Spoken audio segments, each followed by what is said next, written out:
Good morning and happy Sabbath, Penang English Church family. Thank you, Pastor, for giving me the privilege to share God's Word on this blessed Sabbath morning. I was the church pastor of the Penang Chinese Church in 1985. That was almost 30 years ago. And our family left for Singapore as pastor of the SUC College Church beginning in 1987. And after that, the Lord has led us to Canada, Toronto, and later in Loma Linda, the Chinese church pastors. And then God also gave us the opportunity to serve in Taiwan. And beginning last year, October, we are in Hong Kong Adventist College. I am grateful that I be given the responsibility serving as the academic dean of the college. So this morning, I'd like to send greeting to you from the Hong Kong Adventist Church Adventist College family. At the same time, our church, College Church in Hong Kong, the Bayview Church, also like to send to you greeting from that particular church. Now, one of the responsibility for me as the academic dean, not only serving as the dean for the campus, which we offer the Andrews University program. We are the affiliated institution that offer AU programs. At the same time, one of the main focus for us is the work in China. As you know, that China is experiencing explosive growth in church membership. Currently, we have 400,000 church members, and we have 4,000 to 4,500 church pastors. They're serving congregation in different parts of the world. Recently, 2 weeks ago, I came back from the northeastern part of China. I was in a city that is not too far away, maybe a few hundred kilometers away from Russia. We now enjoy the warm weather in Penang, but back in Jiamushi in Heilongjiang province, they are having very cold weather, 20 degree, minus 20 degree Celsius, so snowing. But the work of the Lord is growing in that part of the world. We train pastors. We have over 1,000 students that we need to send pastors and teachers going in from time to time. But we cannot station in China. We have to go and we come and go. Teachers may go there for 2 weeks, then they come back. So I'd like to send greetings from our Chinese church members from China to you all here in Penang, in this warm, pleasant, magnificent church building. And we'd like to solicit your prayer for the work in China. And the work in China is always underground. The government knows the existence of what the church is doing, but at the same time, we need to do our work in a very low-key manner, so that we are not going to disturb what's going on in the Chinese society. But that's a great challenge. So I'd like to solicit your prayer. And this morning, I'd like to go together with you a very familiar story in the Bible, event, miracle. The title that I entitled the sermon this morning is called To Do the Impossible. We know that in life there are a lot of challenges, a lot of obstacles, a lot of tough happenings in life that we may want to conclude that that's impossible to overcome, impossible to do any changes.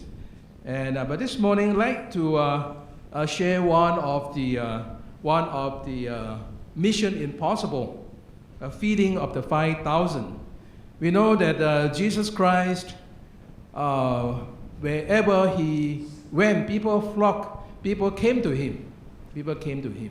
So in one such occasion, people came to Jesus, they listened to him, and Jesus Christ healed the sick. And the people with Jesus from morning till the sun was gradually setting. And the disciples were worried where to find food for these people. So they came to Jesus and said that let them go to the nearby villages so that they could find food for themselves. Now, what made the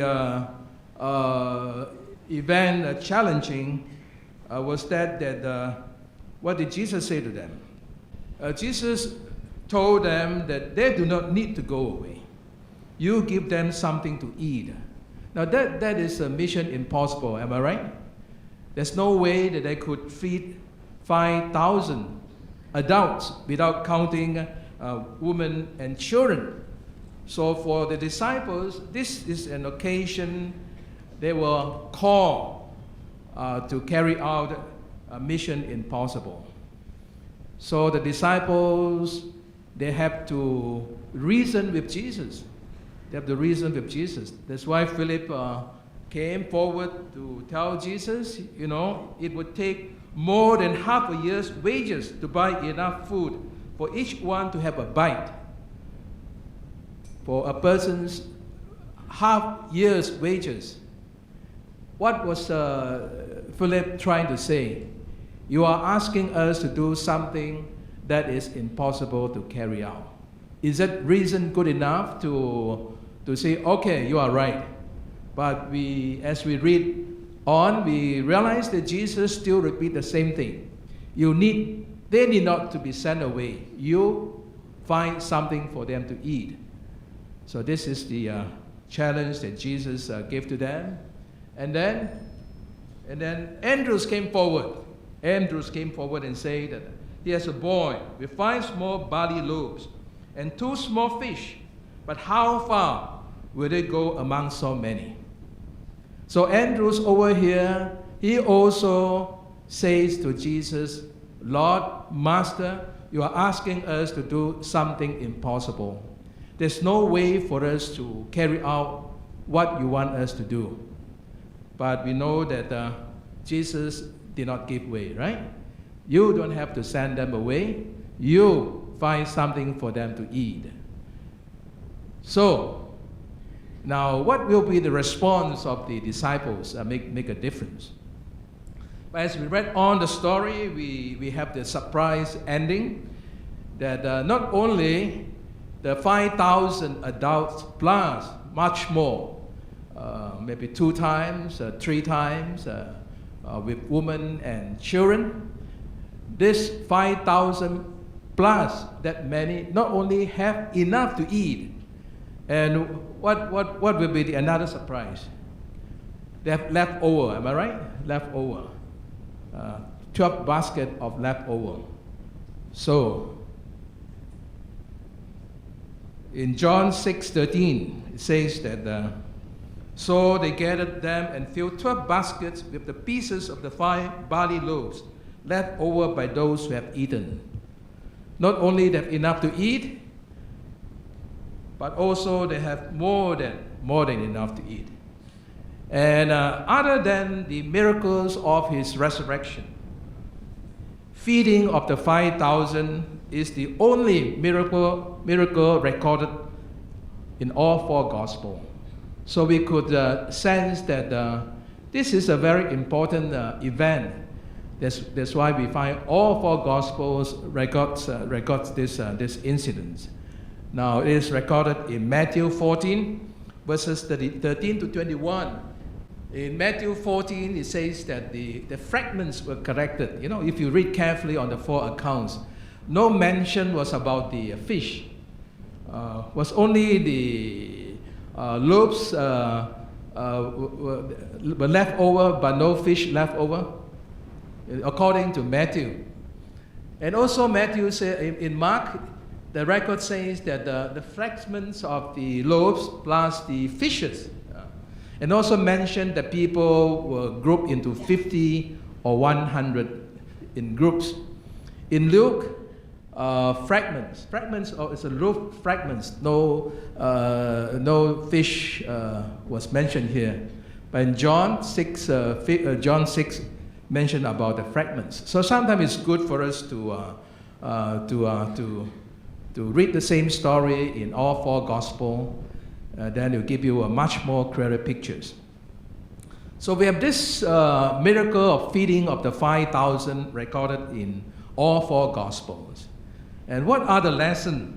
What are the lessons we can learn from this miracle? I'm suggesting that this morning that we can learn at least three things from the feeding of the 5,000 miracle. The first things I'd like to call upon you that to suggest that we are taught of the lesson on our faith in God. How big is your faith in God? It means how big is your God? How big is your God? So we are called to have the 5 loaves and 2 fish faith. Yeah. As I said earlier, that it is impossible to feed 5,000 with 5 loaves and 2 fishes if this command is to be carried out only by the disciples themselves. For the disciples to feed the 5,000 with 5 loaves and 2 fishes were impossible. As we study the Bible, we realize that oftentimes Jesus was asking people to do the impossible. Now, here's some example that Jesus was asking people to do things that which was the immediate response will be, it's not possible. For example, to ask the blind the blind to see. Could the blind see? A blind person, and Jesus say that you can see. Open your eyes. Do something. Just do something. You'll be able to see. Now the lame to walk, right? Come down and walk. Do you have the faith to say, yes, I believe in you. I will come down and I can walk. The dead to come back to life. Peter to walk on the water. And to ask seasoned fishermen cast the fishing net one more time, right? The seasoned fishermen, including Peter, they labor the whole night. In the morning, when Jesus came to them, let's try one more time. And for Peter and other seasoned fishermen, they could say that we have tried hard enough. We are seasoned fishermen. We know that there would be no harvest, even we try one more time. But the response is important. Unless they try according what Jesus had said to them, they would not have the big harvest that recorded in the Bible. So the consequences or outcomes have to do with the faith of no faith in God, right? For the feeding of the 5,000, do they have faith in Jesus? Although they could not feed the 5,000 with so little, but if they believe Jesus could do it, and they do follow the commands of Jesus, God will make things happen, even though in the eyes of man it is not possible. So the attitude that we need to respond is, yes, we can, right? This is Obama's what they call that, the slogan for his election as a president. Or no, we can't. We know that Obama overcame all the obstacles, beating this Hillary Clinton to become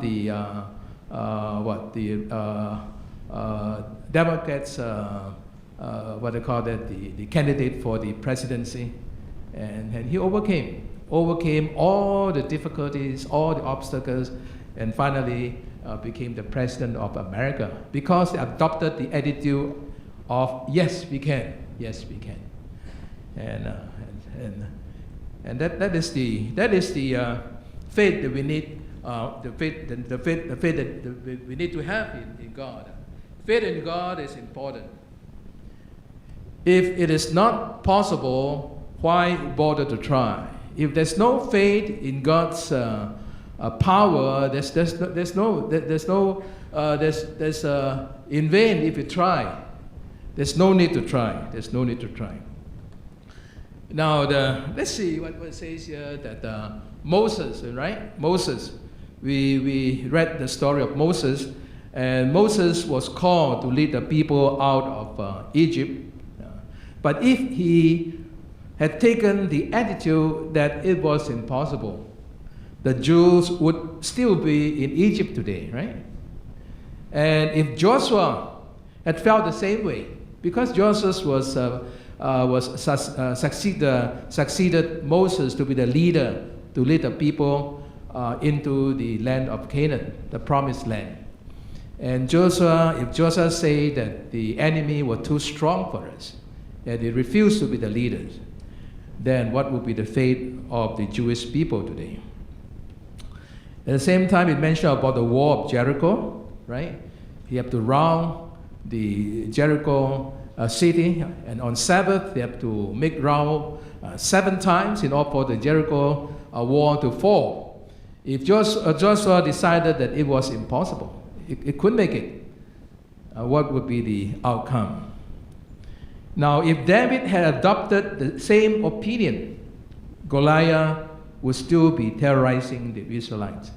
It was never easy for a 17-year-old young lad to come and confront this seasoned warrior, Goliath, big size, strong, and he needs to have the faith in God in order to stand firm and come forward. And let's see what we have put here.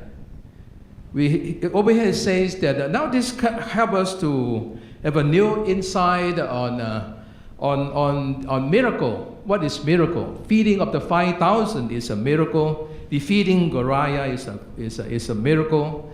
Leading the people out from Egypt into the land, the promised land, is a miracle. Now, miracle is not that we are leaving everything to God. Rather, it is to make things to happen with our labor, our resources, our creativity, and then allow God to do the rest. If we read carefully on all the miracles that took place, especially the one that I mentioned earlier, including the feeding of the 5,000, it's not leaving everything for God to do. We just stand by. And we need to do our part. It is to make things, if we're going to make things happen, we need to do it with our labor, our resources, our creativities, and then allow God to do the rest. And they came out what they had in the feeding of the 5,000. The 5 loaves of barley bread and 2 fishes. We are familiar with the story of the widow at Zarephath. Now, this is Elijah. Prophet Elijah came to her and says that prepare something for me to eat. And what did the widow say to him? You know, we have only a handful of flour in our jar and a little milk in our jug. And what am I planning to do now is to collect some wood, and then I prepare some meal for myself and for my son. And then we will all die because of hunger. There's no more flour, no more milk to prepare for myself and for my son. Now you come and tell me that do something for me. Feed me first. Yeah. Satisfy my need first. And all you need will be supplied. So the response of the widow is important. It's important. And we read the story, and we know that the widow did according to what Elijah said, prepared some meal for him. And what is the result of this widow's faith? In 1 King, the story is recorded in 1 Kings 17, verses 7 to 16. And it says here that the poor widow who gave away her last piece of bread to feed Elijah got it back in an exhaustless jar of flour and jug of oil. So faith, the faith of the widow, and the word of the prophet Elijah rewarded her with all her needs till the famine is over, till the drought was over. And now the widow has a faith that God will make things happen as He has promised. Now what is the response of the disciples when Jesus said that you are going to feed them? You're going to feed them. And the disciples' response was they believed what Jesus said. They believed what Jesus said. Maybe I think they went through some struggle themselves, and they finally decided that they wanted to trust Jesus. So they arranged the people to sit into groups of 50 or 100, because they have the faith that Jesus will surely make things happen. If they did not believe in Jesus, He would be able to feed this 5,000, not counting women and children. Would they arrange these people in the group of 50 and 100? Would they? They would say, "There's no way. Go your way." That's useless to make arrangement in the group of 50 or 100, because there's no way that we could feed you. We have only 5 loaves and 2 fishes. But they trusted in Jesus. They knew that Jesus would do something. That's why they arranged these people in the group of 50 or group of 100. Now, if the grouping were grouped into 50, now you have 5,000 people. How many groupings would there be? 50. Is it 100 grouping? Am I right? 100 grouping. Now, if we count on the children and women, maybe make it multiply 3, 15,000. So how many groupings? 150? Oh, this is a big. Many groups, right? Many groups. It's not easy. It's not easy. And they believed the Lord. And miracles did happen. Now, I'd like to share with you one modern day miracles of the feeding of the 5,000. This gentleman is Rick Warren. Have you heard about him? And now the Times cover is on August 18, 2008. So this is Rick Warren's 5 loaves and 2 fish faith. Now his testimony, he gave us the testimony that says that he said God touched his heart, and God told him that he was to give an amount equal to 1 year's salary for a church building project. And it says God spoke to him. And there was a struggle within him. He said, now this is an impossible pledge, right? Could God speak to you and say that you're going to give up 1 year of your salary to support a building project somewhere in Peninsula, Malaysia? Would it be a struggle for you? Yes, I'm going to take up the challenge, to accept the challenge and pledge to give one year's salary. And this is a tough challenge. It's a high calling. But But Rick Warren, finally, he decided that he has to obey. He has to obey what the Lord has spoken to him. And after he making that pledge, and he says that after a month, a publisher came forward to him and invited him to write a book and offer him an advance of 100,000. Sometime before you write your book, the publisher might give you the advance of 100,000. That's a lot of money. Good enough for 1 year's salary for Rick Warren. And that book finally came out. That book is the Purpose-Driven Church. The Purpose-Driven Church. Have you read about this book? I think most of us, we read about what? Purpose-Driven Life, right? Purpose-Driven Life. But that book was well received, and he was commissioned to write another book. What's the title of the book? The Purpose-Driven Life. And this book was overwhelming, well received, and it was said that it was sold 30 million copies. 30 million copies. We know that when they wrote books, they collected royalties. Each book has been sold, they get some loyalty, and 30 millions. That's a lot of books, and he became rich because of the good sales of the book. Now it says here, due to the good success of his book sales, in 2005, Warren returned his 25 years of salary to the church and discontinued taking a salary. The Lord has blessed me so much. I need not any salary coming from the church. Not only that, he returned the 25 years of salary that he received from the church. Isn't it wonderful? And more so, it says here, now he says that he and his wife became reverse tithers, giving away 90% of their income and living off 10%. We are asked to return faithfully our 10% tithe. And here it says that God blessed me so bountifully. Rather than returning 10%, I'm returning 90%.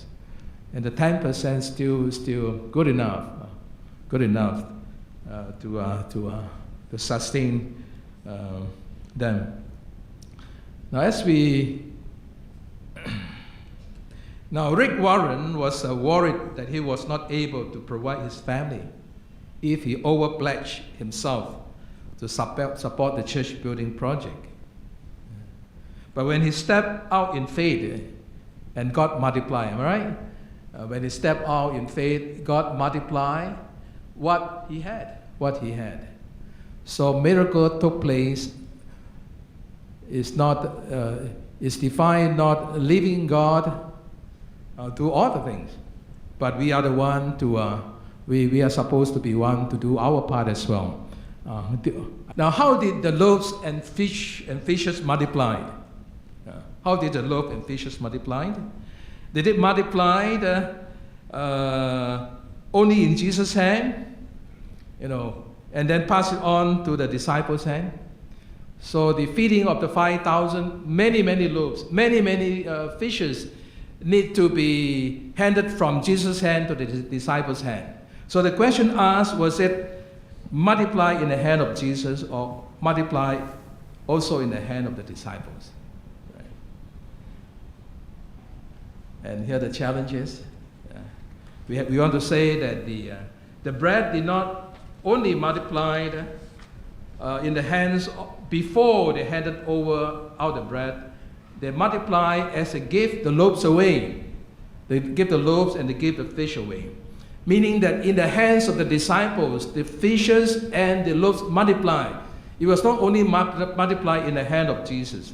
Now this is supported by Ellen White. Ellen White says, the food multiplied in his hand and the hands of the disciples, reaching out to Christ. The food multiplied in his hand, in Christ's hand, and the food and the hands of the disciples reaching out to Christ. When the disciples reaching out their hand to Christ, the food multiplied. So, now it's also then very likely that the bread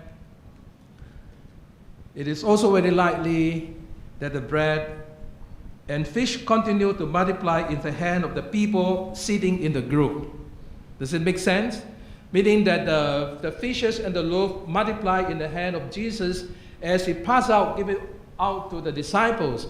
The fish and loaves also multiply in the hand of the disciples. Now, if it is reasonable, it is also reasonable that as the fish and loaf pass on to the people that seated group together, the fishes and loaves also multiplied. Isn't it wonderful? So as we are willing, God can perform miracles. We can be the channel for the miracles to take place. So dear friends, as we face challenges in life, as we see obstacles, as we see many things happen, it seems that impossible for us to overcome. But with Jesus participate in our life, as we have faith in Jesus, things happen. May the Lord help us. May the miracles encourage each one of us as we look forward in life, as we face challenges in life. With ourselves, many things are impossible, but with Jesus together with us, all things are possible. Amen? Amen. Yeah, thank you.